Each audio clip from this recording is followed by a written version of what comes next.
Hey everyone, it's Brett Hornby here. Welcome back to my YouTube channel. A couple things that I'll talk about in this video. But first we'll look at the North Division, the All Canadian Division, on who gets that extra game, who gets to play each other that 10th time. And then as well as I'll talk about future plans about what I was going to plan to do for my upcoming NHL jersey ranking videos that I plan to do here shortly.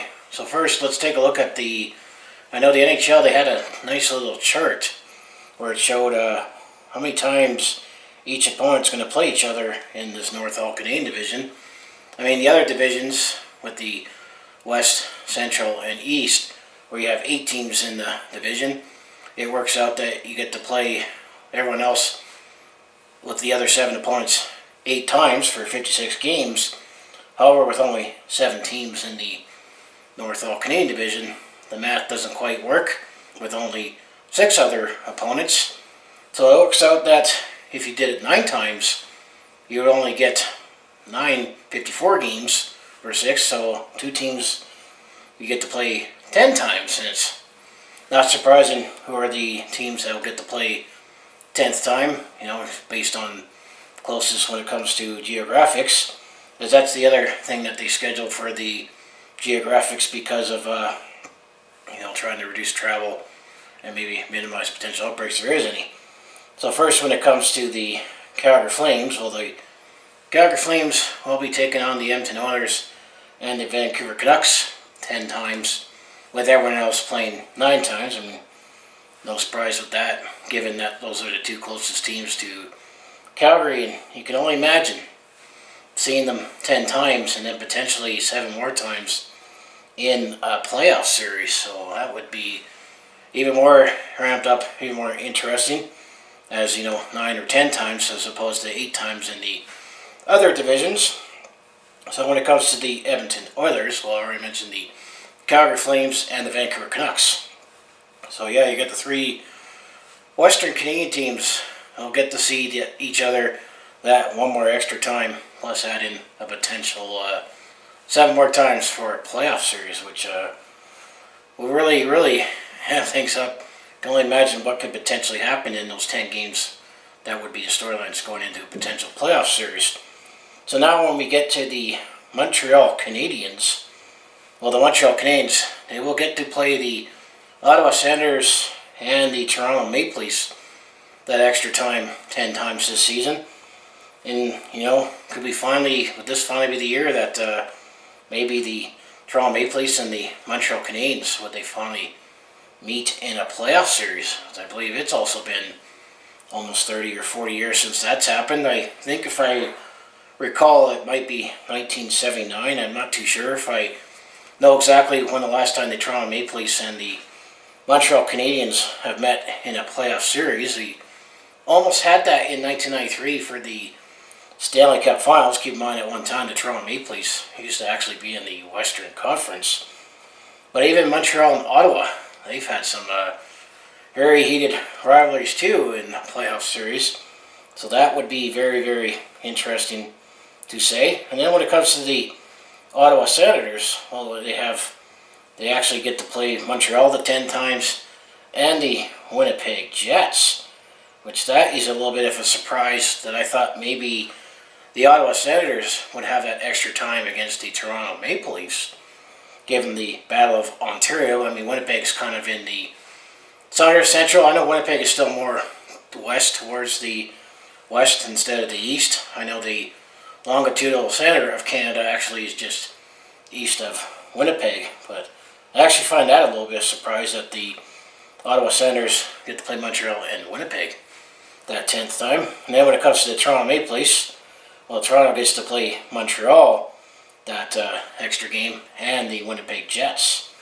So once again, and I'm still thinking that you thought you would have an extra Battle of Ontario game, consider we already have an extra Battle of Alberta, but I guess the math doesn't work as well. And then going down to the Vancouver Canucks, well, it's Calgary and Edmonton. As we're working our way down this flow chart, and then the Winnipeg Jets, they say Ottawa and Toronto. So I'm going to say definitely the Battle of Alberta would be the most intriguing having that extra game where 9's not enough. It would have to be 10, but I'm just surprised that Toronto and Ottawa aren't slated to play each other that extra time. But, we'll get the Toronto-Montreal, because, that goes all the way back to the original 6 days when that was the big rivalry in terms of both teams having the second most championships and being the only two Canadian teams at the time. And then some people might debate on just this season alone that with the 4 temporary realigned divisions with 56 games and you're playing outside of Canada everyone 8 times and then 9 or 10 times in the North Division, wouldn't you get sick of that? Well, keep in mind there was a time where in the original 6 that there was only 5 other opponents that they had 70-game seasons before the league expanded, so you'd be playing each other at least 12 times in a season. So imagine that. So it's been done before, not under these circumstances, but it's kind of the same thing in the Western Hockey League where they keep travel minimized. They don't have the big travel budget that in the 68 game season in the Western Hockey League that the Calgary Edmonton, for example, get to play like the Red Deer Rebels or the Edmonton Oil Kings 8 times in a 68 game season. That's not talking about which Canadian teams get that extra matchup for their 10 matchups instead of 9. So now when it comes to what I plan to do for my jersey ranking videos, well, I've already gathered the graphics. If you go to puckmarks.net, that's where I got all my graphics from. Because it was a nice all one-stop shop website where I was able to grab all the teams' current jerseys that they're going to wear this upcoming season all in one spot, so it's all going to be consistent.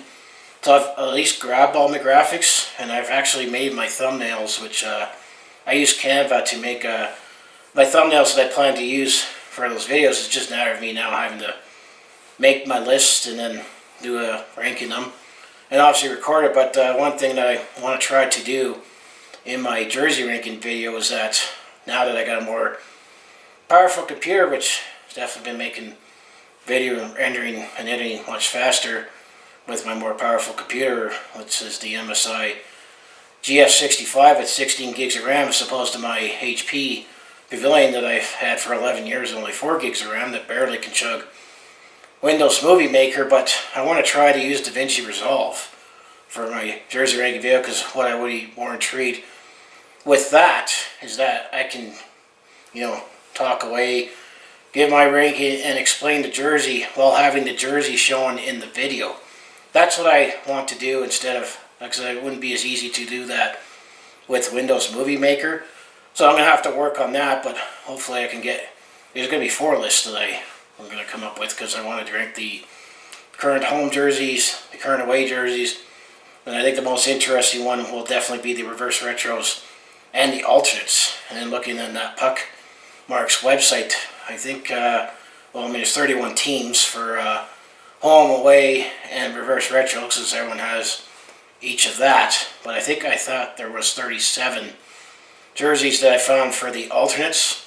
There is going to be some recent Stadium Series that I picked up, because some jerseys that were worn in the Stadium Series actually got worn in a game after, and I think some of those jerseys, the teams are still using it right now. And then when it comes to the alternates, not every team actually has an alternate jersey, while some have 2. So that's how I came up, or got 37 graphics for that.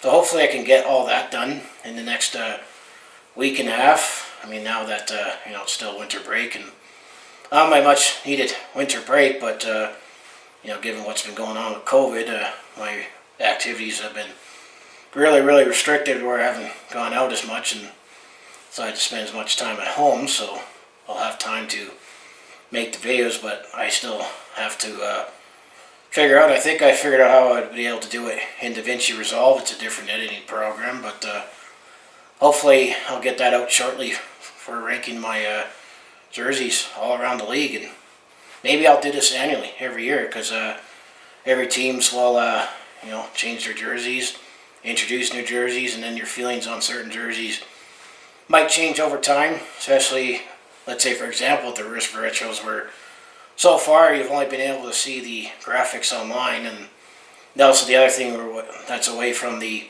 puck marks, that away from the standard Adidas, where you have like, I'm assuming they're probably just employees from Adidas that are, all, modeling the jerseys. It's not all consistent. And at least in the puck marks website, you see the front and the back. And the back has like the generic numbers for a player that's on a team. So that's what I plan to do. That's why I picked that. It was finally a trip on a website where it was an all one-stop shop where I could gather my graphics. Because I started looking all over, and it kind of got a little tough to find jerseys that all kind of look relatively the same in terms of presenting it.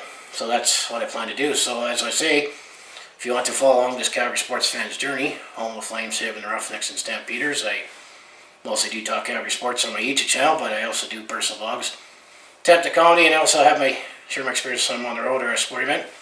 So if that all sounds like it'd be interesting to watch, do follow along this Calgary sports fan's journey. You know what you do, just make sure you hit like, subscribe. I also have my other social media links down in the description below for other ways you can follow me and maybe get any updates on my channel. So as I say, go Flames go, and I'm just still both counting down when we can finally say good riddance to 2020, and when hockey is finally back on Wednesday, January the 13th, when we can finally start the 2020-21 season. It's going to be fun, a lot more compressed, with a lot more rivalries, back-to-backs, or back-to-back-to-back kind of weekend set that you see in baseball. But, it's all about trying to minimize travel and minimize potential of an outbreak, because you got to remember, if instead of playing like 3 games in 4 nights with 3 different teams, that you're not potentially spreading out more, because that's still the world we live in right now. So, as I say, thank you for watching, and I'll see you in the next video.